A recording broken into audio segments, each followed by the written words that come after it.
وبركاته.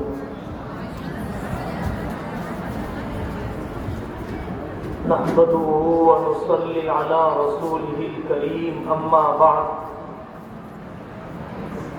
أعوذ بالله من الشيطان الرجيم. بسم الله الرحمن الرحيم. اليوم أكملت لكم دينكم وأتممت عليكم نعمتي ورضيت لكم الاسلام دینا. صدق اللہ العظیم. میرے عزیز بچوں، اسلام کی تعلیمات پڑھنے کے بارے میں سب سے پہلی وحی کئی سو سال کے بعد حضرت محمد الرسول اللہ صلی اللہ علیہ وسلم پر غار حرا میں اللہ نے اگر اتاری ہے تو وہ اقرأ بسم ربک الذی خلق کی ہے. اسلام کی تعلیم وقت کی پابندی کے بارے میں، نماز کے اوقات متعین ہیں، حج کے اوقات متعین ہیں، روزے زکوٰۃ کے وقت متعین ہیں، سورج اور چاند کے نظام کو قابو میں رکھا. تاریخ یاد رکھ کر اسلام نے ہم مسلمانوں کو چاہیے کہ علم کی عظمت کو سمجھیں، وقت کی پابندی کو سیکھیں، اپنے مذہب کی ان تعلیمات کی روشنی میں. تیسری تعلیم صفائی، جسم کی صفائی، مکان کی صفائی، صحن کی صفائی، جہاں پر آدمی رہتا ہو اس علاقے کی صفائی، ظاہر اور باطن کی صفائی.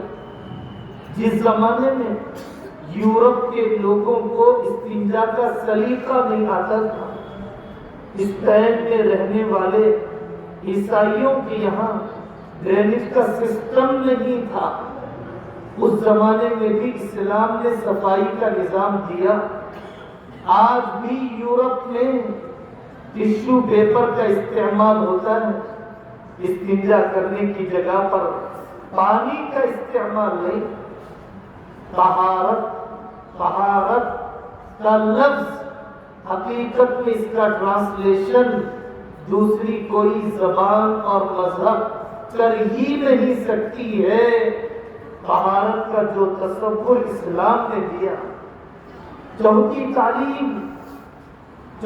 تعلیم تمہارے نبی ایک ہے، تمہاری کتاب ایک ہے، تمہارا دین ایک ہے، تمہارے شاعر ایک ہیں. کروڑوں خدا کے ماننے والے ایک ہو جاتے ہیں، ایک خدا کے ماننے والے کروڑوں حصوں میں کیوں بڑھ جاتے ہیں؟ یہ چار تعلیمات امتیازی ہیں.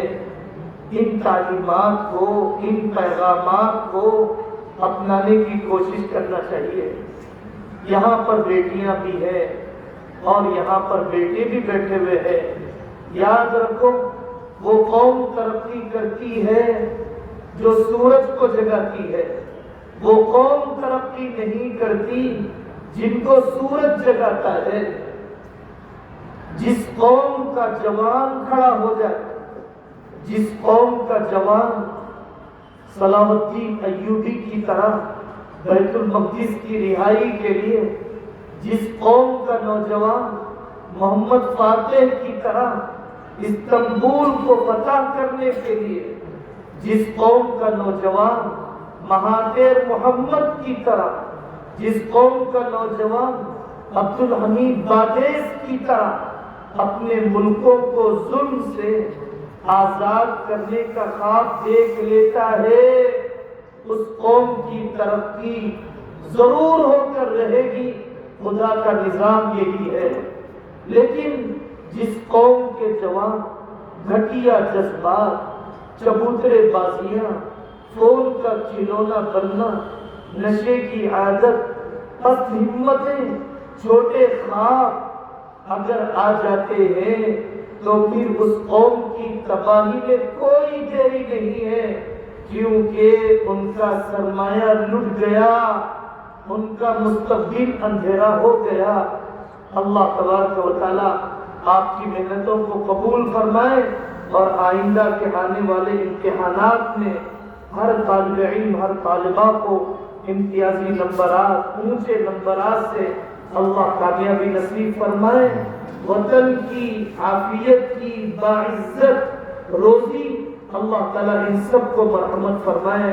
میرے لیے خوشی ہے آپ کے ادارے کے بہت ہی موقر اور محترم لیکچرر صاحب بختیار آصف اقبال احمد صاحب، جو آرٹس اور کامرس کے موضوع پر اختصاص رکھتے ہیں، اسپیشلٹی رکھتے ہیں۔ عملے کا بننا ادارے کا بننا ہے، اسٹاف کی ترقی حقیقت میں ادارے کی ترقی ہے۔ ٹینکی کا پانی بھر جاتا ہے، صاف ہو جاتا ہے، نکھر جاتا ہے، نلوں میں بھی ویسے ہی آتا ہے۔ اساتذہ قابل ہوتے ہیں، طلبہ بھی قابل بنتے ہیں۔ ہم سب کے لیے یہ خوشی کا موقع ہے، شکریہ ادا کرنا چاہیے، نیک تمنائیں رکھنا چاہیے، دعا کرنا چاہیے تاکہ مزید اضافہ ہو ان کمالات اور فتوحات میں۔ اہم تنظیم کی طرف سے بیسٹ ٹیچر ایوارڈ ان کو پیش کیا گیا، ادارے کی طرف سے اور ادارے کے مینجمنٹ کی طرف سے ہم مبارکباد دیتے ہیں۔ اللہ تعالیٰ آپ کے علم اور اقبال میں اور اضافہ فرمائے۔ وآخر دعوانا ان الحمد للہ رب العالمین۔